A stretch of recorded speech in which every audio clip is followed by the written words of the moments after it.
Guys now start और next video lecture. अपनी कड़ी को आगे बढ़ाते हैं। इस बार जो एग्ज़ाम हुआ है CSIR नेट का, अब हम पूरा उसका सोल्यूशन प्रोवाइड करने जा रहे हैं। तो लीनियर अलजेब्रा से हम स्टार्ट करने जा रहे हैं, जिसमें पार्ट बी और पार्ट सी के कुल क्वेश्चन जो है 6 + 8 हैं, 14 क्वेश्चन हैं, जिसका अब हम सोल्यूशंस प्रोवाइड करेंगे। इसके बाद कॉम्प्लेक्स करेंगे, इसके बाद जो है रियल एनालिसिस करेंगे, मॉडर्न करेंगे और फर्दर अवे। तो पहले हम पूरे लीनियर अलजेब्रा के सॉल्यूशंस की बात करेंगे और विथ प्रूफ करेंगे। सारा जितने भी चीज़ें हैं उसके एक एक पार्ट्स की एनालिसिस करेंगे। तो आते हैं, चलते हैं, क्वेश्चन देखते हैं। इसको क्वेश्चन आईडी है 704032। क्या क्वेश्चन है? क्वेश्चन ये कह रहा है कि consider the quadratic form QXYZ। एक क्वाड्रेटिक फॉर्म 3 डायमेंशनल पे दिया गया है, associated to the matrix B. ये क्वाड्रेटिक फॉर्म इस मैट्रिक्स बी से एसोसिएट होता है। Okay, let S is equal to, अभी सेट के बारे में कहा है। ABC 3 डायमेंशंस का है, मेरा सबसेट है, जहाँ क्या है कि Q of ABC is equal to 0 हो जाए। ओके, तो which of following is false. तो कह रहा है कि इसमें से कौन सा गलत है, इसकी मुझे बात करनी है। कि the intersection of S with XY plane is a line. इसका मतलब क्या है कि लीनियर अलजेब्रा को कोऑर्डिनेट ज्योमेट्री पे कन्वर्ट कर दिया गया। तो चलिए देखते हैं, अच्छा क्वेश्चन बना है। सबसे पहले क्या है ना कि हम इस सेट एस के बारे में बात करने जा रहे हैं कि जहाँ QABC 0 है। चलिए अब प्रूफ की बात करने आ रहे हैं। अगर प्रूफ हो जाए तो फिर बाकी ऑप्शंस तो समझ ही रहे हैं। Q ऑफ XYZ क्या होगा अगर इस क्वाड्रेटिक फॉर्म को हम लिखें। This matrix is the symmetric here. तो यहाँ डायगोनल्स पे 1 1 -2 है, तो ये हो गया x² plus y² minus 2z² and plus ये मेरा हो जाएगा 2xy। ये हो गया, ये क्वाड्रेटिक फॉर्म हो गया। मुझे उस ABC की तलाश करनी है। ABC लिखा है, XYZ लिखा है, कोई बात ही नहीं है। तो चलिए लिख ही दें, तो क्या फ़र्क पड़ता है, ABC लिखना भाई। तो ये भरमराने के लिए लिखा हुआ है, बट कोऑर्डिनेट ज्योमेट्रिक दुनिया में तो XYZ ही लिखते हैं। चलिए 2c² प्लस 2AB ये है जस्ट। अब कह रहा है कि ये 0 निकालना है। तो चलिए थोड़ा XYZ का देखते हैं। तो कुछ एक कोऑर्डिनेट ज्योमेट्री का प्रैक्टिकल टच लगता है। 0 this implies x² plus y² minus 2z² plus 2xy is equal to 0।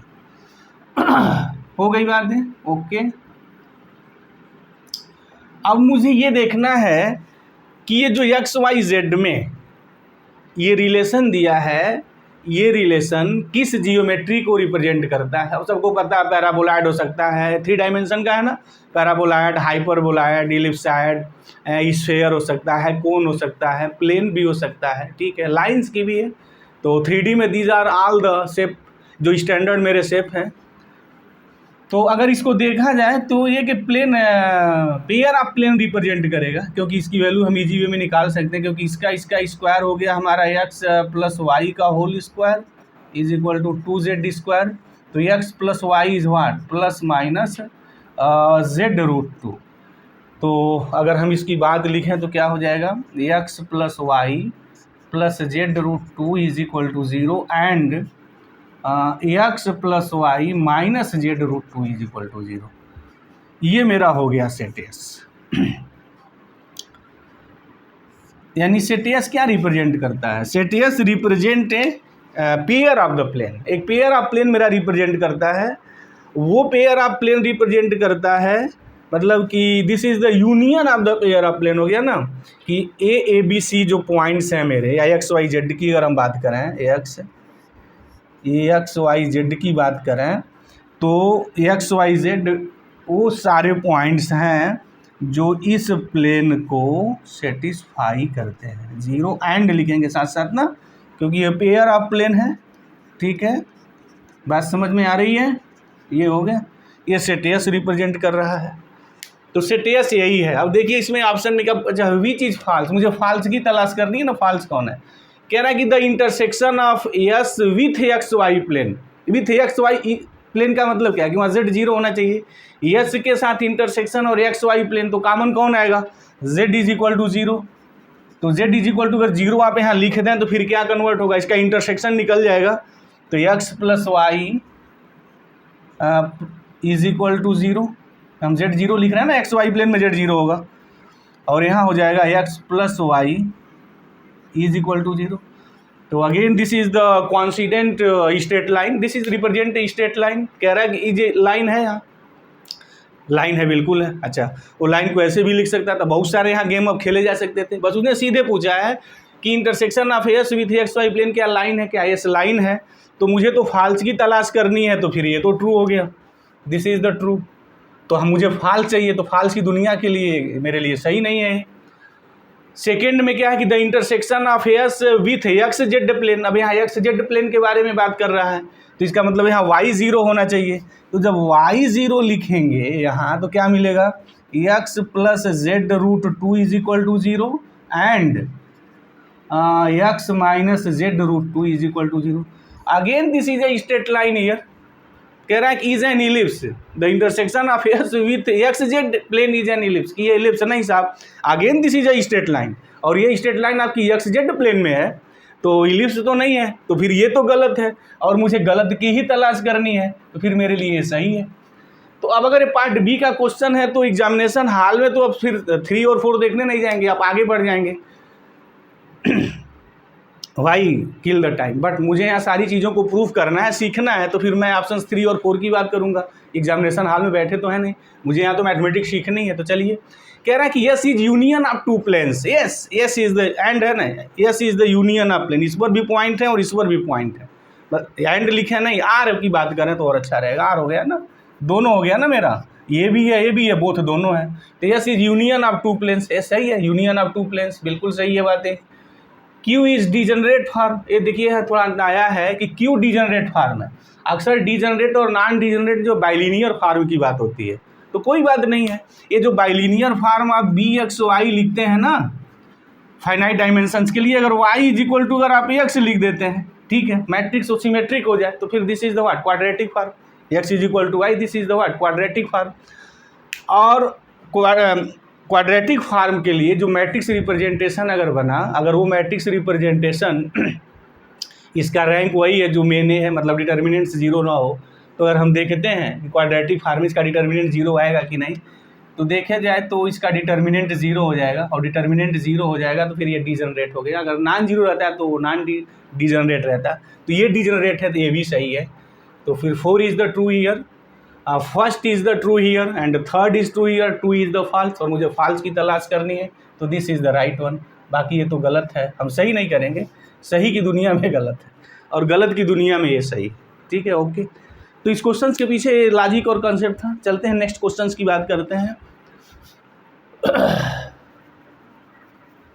वैसे लीनियर अलजेब्रा के इस बार जो क्वेश्चन आए थे, अगर कुछ क्वेश्चन छोड़ दें तो बाकी क्वेश्चन जो थे इजी थे, उसमें ऐसी कोई दम नहीं था कि जहां आपको बहुत सोचना पड़ता। एक आध क्वेश्चन अगर छोड़ दें तो बाकी सब जो पार्ट बी है या पार्ट सी है उसमें ऐसा ही रहा है। इस बार पेपर जो है हमारा पिछले साल के कंपैरिजन में इजी था। पिछले साल का पेपर जो था वो टफ था, इस साल थोड़ा इजी था। बिल्कुल इजी तो नहीं कह सकते भाई, क्योंकि CSIR नेट है, ये वो भी मैथ का है, तो उतना तो है नहीं कि हवा में इसे उड़ा देंगे आप, बट इसको हम इजी टू मॉडरेट कह सकते हैं।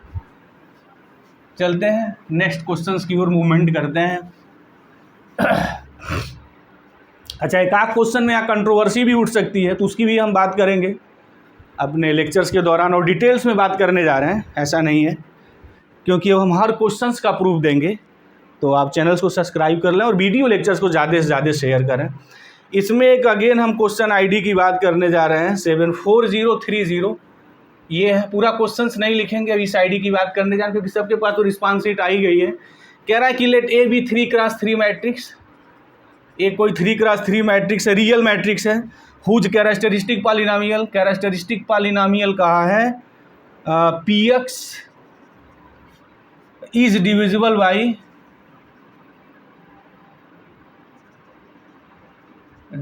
By T square. चलिए कोई बात, तो px है नहीं pt है ना, x तो लिखेगा ना। चलिए, तो which of the following is true, which of following is true, part B का क्वेश्चन है, ट्रू की बात करनी है।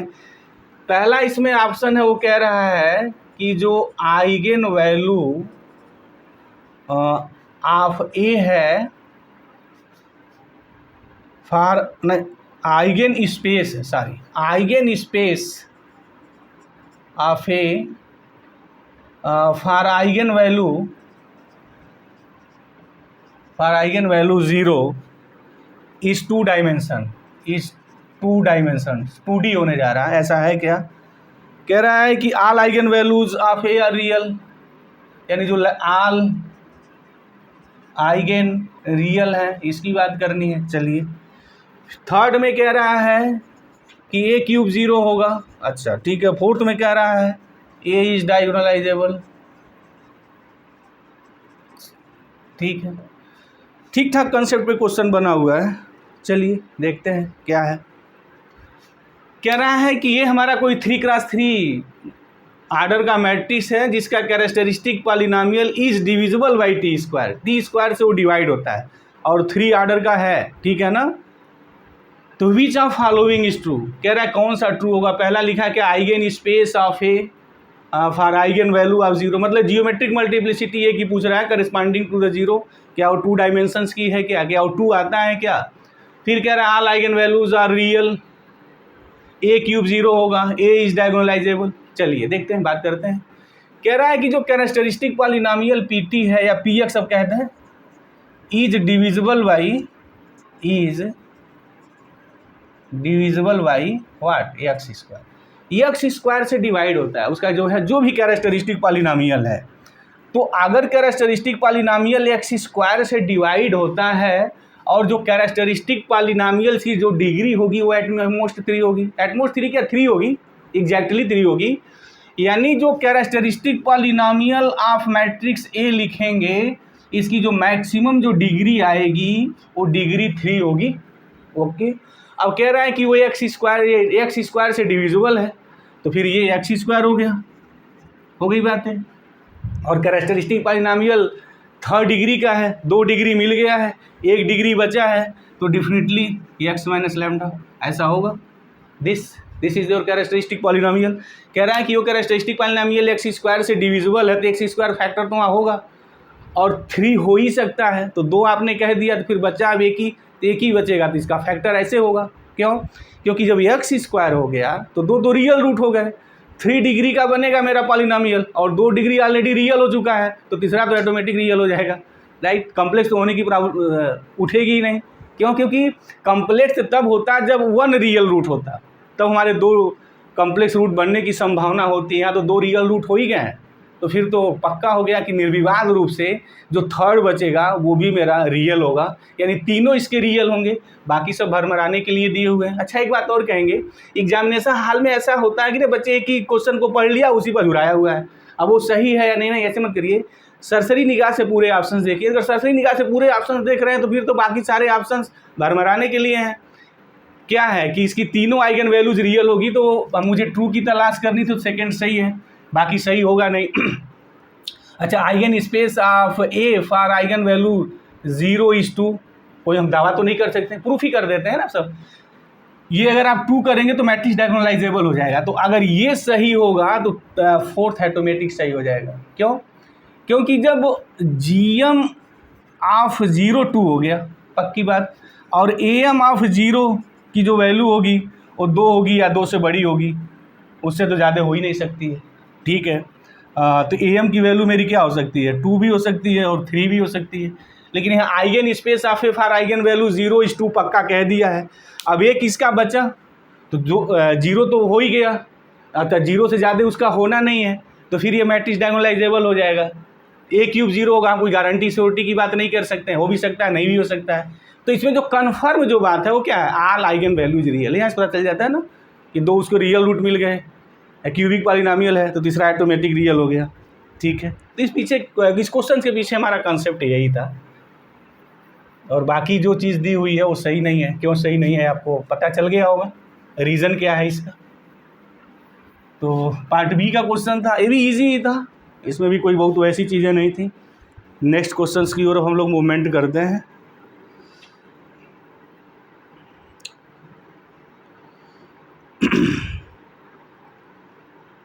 ऑलरेडी कुछ क्वेश्चंस हमने इसके सॉल्व कर दिए हुए हैं, तो आप वहाँ भी जा करके वीडियो देख सकते हैं। मेमोरी बेस में ऑलरेडी कुछ क्वेश्चंस जो हमें मिले थे उसका हमने सॉल्यूशंस प्रोवाइड कर दिया है, और बाकी जो बचे हैं उसका सारा हम सॉल्यूशन अब प्रोवाइड करने जा रहे हैं।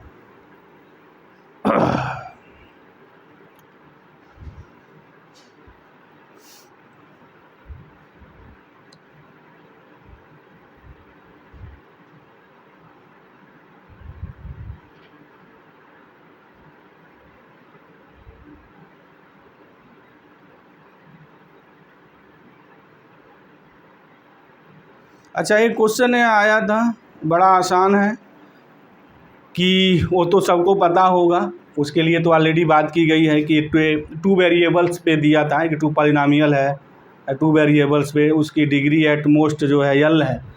तो फिर वो उसका जो डायमेंशन पूछ रहा था, डायमेंशन क्या होगा, तो डायमेंशन तो सबको पता है, ऑलरेडी ध्यान में ही रहना चाहिए।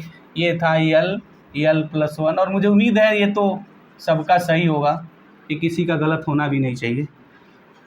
तो एक क्वेश्चन ये था, इजी था, तो उसमें कुछ दम ही नहीं है।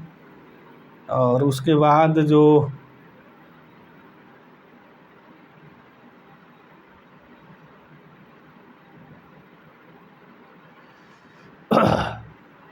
एक क्वेश्चन और था, वो जो पी डैश पे था, ऑलरेडी उसको हम डिस्कस कर ही चुके हैं। एक क्वेश्चन और ये देखते हैं, ये जो मेरा है ये क्वेश्चन ID 704077, ये पार्ट सी का क्वेश्चन है, ये 4.7.5 मार्क का। कह रहा है कि लेट वी जो है मेरा इनर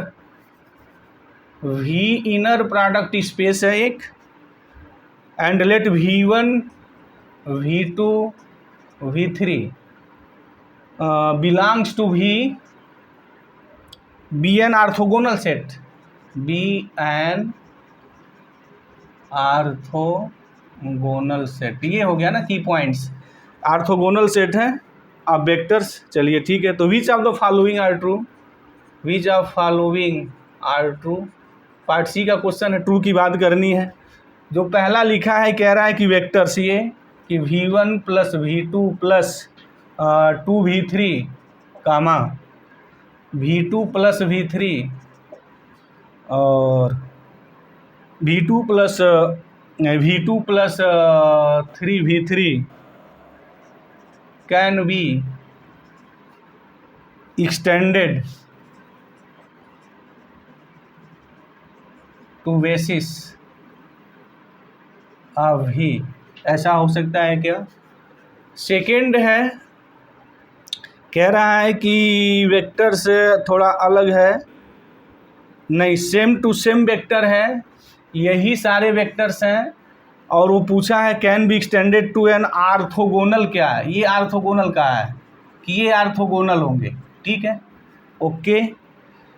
उसके बाद थर्ड ऑप्शंस में जो मेरी बात है वो क्या है कि वेक्टर्स हमारे थोड़ा अलग हो गए हैं। अब ये है, पहले में है कि V1 plus V2 plus 2V3 comma V2 plus V3 comma 2V1 plus V2 plus 3V3 can be extended to a basis. कह रहा है कि कैन बी एक्सटेंडेड वही टू बेसिस ऑफ V, इसको एक्सटेंड कर सकते हैं क्या? अच्छा, अब ये भी वेक्टर मेरा कुछ 2V1 plus V2 plus V3, V1 plus V2 plus 2V3, 2V1 plus V2, थोड़ा यहाँ बदल गया है। ये तो मेरा वही है, अब ये बदला है यहाँ 2V1 plus V2 plus V3 किया है, और लास्ट में 2V1 plus V2 plus 3V3 वही है, और ए भी वही है, ये पूछा है can be extended to a basis of V। ये पता करना है कि V1 V2 V3 हमारे पास आर्थोगोनल सेट दिए हैं। अब उसमें V1 V2 V3 का क्या है कि लीनियर कॉम्बिनेशंस बना के एक सेट बना लिया है। ये ऑलरेडी आपके पास आर्थोगोनल सेट हैं, उसके बाद इन्हीं का लीनियर कॉम्बिनेशंस बनाया और 4 ऑप्शन उसने क्रिएट कर दिया, और आपसे पूछा कि ये क्या V को ये एक्सटेंड कर सकते हैं क्या, कि इनको एक्सटेंड करके हम V का बेसिस बना सकते हैं क्या? तो सबको पता है कि अगर किसी सेट में लीनियरली इंडिपेंडेंट हैं तो उसको हम एक्सटेंड करके भी किसी का भी बेसिक बना सकते हैं। जैसे अगर n डायमेंशंस का है, n लीनियरली इंडिपेंडेंट है तो खुद ही उसका पूरा बेसिक हो जाएगा। लेकिन अगर आपके पास n डायमेंशन है और n-5 लीनियरली इंडिपेंडेंट है तो डेफिनेटली उसको हम एक्सटेंड करके उसका बेसिक बना सकते हैं। तो मुझे पहले देखना पड़ेगा कि लीनियरली इंडिपेंडेंट है नहीं। अगर लीनियरली इंडिपेंडेंट है तो उनको मैं एक्सटेंड कर सकता हूँ, अगर नहीं है तो एक्सटेंड नहीं कर सकते हैं। अच्छा, लीनियर कॉम्बिनेशंस का आसान है चेक करना कि वो लीनियरली इंडिपेंडेंट है या नहीं। कैसे चेक करने से मुझे पहला चेक करना है कि कैन बी एक्सटेंडेड कर सकते हैं या नहीं। तो इनको डिटर्मिनेंट में आप कन्वर्ट करिए, v1 v2 v3 के जो कोफिशिएंट्स हैं, तो यहाँ 1 हो गया, 1 हो गया, 2 हो गया, अब यहाँ 0 1 1 हो गया, 0 हो गया, 2 हो गया, 3 हो गया। अब देखिए इसको रिड्यूस करिए, ई के लॉन फॉर्म में क्या है, तो 0 1 1 नहीं यहाँ सॉरी, यहाँ 2v1 प्लस है ना, तो यहाँ 2 हो जाएगा ना, 2 नहीं sorry v1 plus v2 plus v3 था, v2 प्लस v3 है तो ठीक तो है, और v2 v3 है, सही है। चलिए तो 2 से मल्टीप्लाई करके इसको सब्ट्रैक्ट कर देते, 0 हो गया, 0 हो गया और ये 1 हो गया। तो फिर तो ये हमारा क्या है, दिस इज द, ये लीनियरली इंडिपेंडेंट वेक्टर्स हैं। अगर ये लीनियरली इंडिपेंडेंट वेक्टर्स हैं तो पक्का इनको मैं एक्सटेंड करके बना सकता हूँ, एक्सटेंडेड टू फॉर्म बेसिस। अब कह रहा है कि अब यही वेक्टर आर्थोगोनल होंगे या नहीं। तो आर्थोगोनल की क्या शर्त है कि दो वेक्टर्स अगर आपके पास आर्थोगोनल हैं तो फिर उनका जो प्रोडक्ट होगा, इनर प्रोडक्ट, वो 0 होगा। सेम के साथ प्रोडक्ट करेंगे तो नॉन जीरो आएंगे। तो जैसे देखें कि इनका और इनका प्रोडक्ट 0 होना चाहिए, किसी का भी आप देख लीजिए वो 0 आ रहा है या नहीं। जैसे इसका देखें ईजी है, कोई ईजी ही पकड़ते हैं एग्जाम में भाई, ज़्यादा लंबा पकड़ेंगे नहीं। लीनियर कॉम्बिनेशंस ये है, इनर प्रोडक्ट इसका बचेगा मॉड ऑफ v2 स्क्वायर, ये होगा तो 0 हो जाएगा क्योंकि v2 और v3 कहाँ है, आर्थोगोनल है। ये करेंगे तो अगेन 0 हो जाएंगे, 3 बार हो जाएगा नॉर्म ऑफ v3 स्क्वायर। अच्छा ये दावा तो है नहीं, ये तो 0 है नहीं, ये भी 0 नहीं, ये भी 0 नहीं है, ये भी पॉजिटिव नंबर, ये भी पॉजिटिव नंबर, और सम ऑफ 2 पॉजिटिव नंबर नेवर 0, तो नेवर 0। तो फिर ये सेकेंड वाला जो है ये आर्थोगोनल एक्सटेंड नहीं कर पाएंगे, आर्थोगोनल नहीं होंगे। अब थर्ड वाले को देखिए, v1 v2 v3 है थर्ड में, तो v1 v2 2 हो गया। उसके बाद क्या v2 प्लस v3 है, तो ठीक है v2 v3 ये हो गया। उसके बाद यहाँ क्या है 2 हो गया, और यहाँ 1 हो गया, और 3 हो गया। अब इसको देखिए क्या है, इसमें से इसको सब्ट्रैक्ट करते हैं तो यही रहा 2 का, तो यहाँ 0 हो गया, 1 माइनस 2 ये -1 हो गया, और 4 हो गया, अगेन ये -1 हो गया। अब अगर इसको ऐड कर देंगे तो फिर ये 0 0 हो जाएगा। तो ये भी मेरा लीनियरली डिपेंडेंट होंगे, इंडिपेंडेंट तो बने नहीं। जब इंडिपेंडेंट बने नहीं तो खा के इनको एक्सटेंड करेंगे, तो थर्ड की भी कहानी फिनिश हो गई। फोर्थ की देख लीजिए कि ये एक्सटेंड करेंगे या नहीं। ये तो वेक्टर एज इट इज़ है, यहाँ बदला है, अब यहाँ हो गया है मेरा 2 1 1 यही है। उसके बाद नेक्स्ट आपका क्या है, नेक्स्ट भी वही है, 2 है, 1 है और 3 है। नहीं पहले ये है, उसके बाद यहाँ हमारा ये है, और नेक्स्ट हमारा 2v1, दोनों सेम है क्या, नहीं 3 है, यहाँ 1 है ये, और ये मेरा 3 है। तो देख लेते हैं 1 1 2 ठीक है, और ये ठीक है। फिर यहाँ हो गया 2 1 1 2 1 1, यहाँ हो गया मेरा 2 1 और 3, ठीक है। चलिए 2 से अगर करते हैं तो क्या होगा, यहाँ 2 का मल्टीप्लाई करेंगे 0, 2 ये हो जाएगा -1, ठीक है, 2 दूना 4 -3। चलिए इसमें 2 का करिए तो फिर ये हो गया 0 -1, ठीक है, 2 दूना 4 ये -1, तो फिर पक्का है नॉन जीरो रोज हो जाएगा। तो फिर ये एक्सटेंड कर देगा क्योंकि ये मेरा लीनियरली इंडिपेंडेंट हो गया। तो जो फोर्थ था वो सही था, तो इसका ऑप्शन फर्स्ट एंड फोर्थ सही होगा। बाकी दो ऑप्शंस तो डेफिनेटली आप देखिए प्रूफ हो गया कि वो लीनियरली जब इंडिपेंडेंट ही नहीं है तो फिर एक्सटेंड क्या करेगा, खाक करेगा, ये आर्थोगोनल बने ही नहीं, कहानी फिनिश हो गई उनकी आर्थोगोनलिटी की। तो फिर ये भी क्वेश्चन ईजी था, पार्ट सी का था। इससे ईजी क्वेश्चंस की अब हम क्या उम्मीद कर सकते हैं भाई, इससे ईजी क्वेश्चंस की तो उम्मीद नहीं की जा सकती, पक्का किसी कीमत पे नहीं की जा सकती है।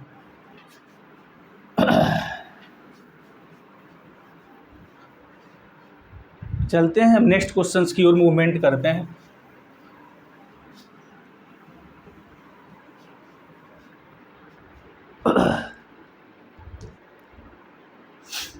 ऐसे ही क्वेश्चन है, तो बड़े इजी क्वेश्चन लीनियर अलजेब्रा के आए थे। अच्छा एक आध क्वेश्चन में कुछ कंट्रोवर्सी भी उठ सकती है लीनियर अलजेब्रा के, तो उसके बारे में भी हम बात करेंगे। एक और क्वेश्चन है, तो ऑलरेडी वो जो हमारा ई के रूप में था, जो डायगोनल दिया था, ऑलरेडी उसको हमने मेमोरी बेस में सॉल्व किया, सेम ऐसे ही था, आप उसको देख सकते हैं वहाँ जा करके। तो उसका दोबारा सॉल्यूशंस प्रोवाइड करना कोई ज़रूरी नहीं है, टाइम किल करने कोई मतलब नहीं है।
ये क्वेश्चन, बहुत सारे क्वेश्चन है ऑलरेडी, उसको हमने मेमोरी बेस पे सॉल्व कर दिया है।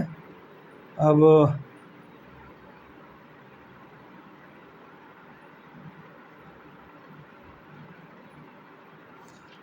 सारे क्वेश्चंस मेरे फिनिश हो चुके हैं, जितने थे ऑलरेडी मेमोरी बेस पे हमने सॉल्व किया है। बाकी जो क्वेश्चंस बचे थे उसको हमने सॉल्व किया है। एक आध क्वेश्चन में यहाँ कंट्रोवर्सी आई है, तो उसको भी, जब कंट्रोवर्शियल क्वेश्चन है तो उसको हम सारे एक साथ सॉल्व करेंगे। उसके बाद अगर अन्य चीज़ें, अगर आपको कोई प्रॉब्लम है कहीं भी कि ये क्वेश्चन ऐसा है जो छूट गया है जहाँ डिस्कस की ज़रूरत है, तो बिल्कुल आप कमेंट करें, हम उसका जवाब देंगे। और इस बार का जो क्वेश्चन पेपर था लीनियर अलजेब्रा का, ऐसा उसमें कुछ नहीं था कि जहाँ बहुत ज़्यादा सोचने की ज़रूरत होती। हाँ, एक आध क्वेश्चन है जहाँ देखिए वो प्रॉब्लम वहाँ आ सकती है, तो उसको हम डिस्कस करेंगे कि कहाँ प्रॉब्लम आएगी, कैसी प्रॉब्लम आएगी और किस तरीके से वो चीज़ें हो सकती हैं, तो सब बातें होंगी। तो मुझे उम्मीद है कि जितने क्वेश्चंस थे हमारे लीनियर अलजेब्रा के वो सारे फिनिश हो गए। बाकी अगर कोई बचा है तो आप कमेंट बॉक्स में जाएं, हम उसका सॉल्यूशंस देंगे, क्योंकि बाकी जो क्वेश्चंस बचे थे ऑलरेडी हमने उसको मेमोरी में पूरा सॉल्व ही कर दिया था और ये क्वेश्चंस थे। तो मुझे उम्मीद है कि इस क्वेश्चंस के पीछे जो लॉजिक और कंसेप्ट रही होगी, आपको बात बिल्कुल समझ में आ गई होगी। तो थैंक यू गाइस, जय हिंद।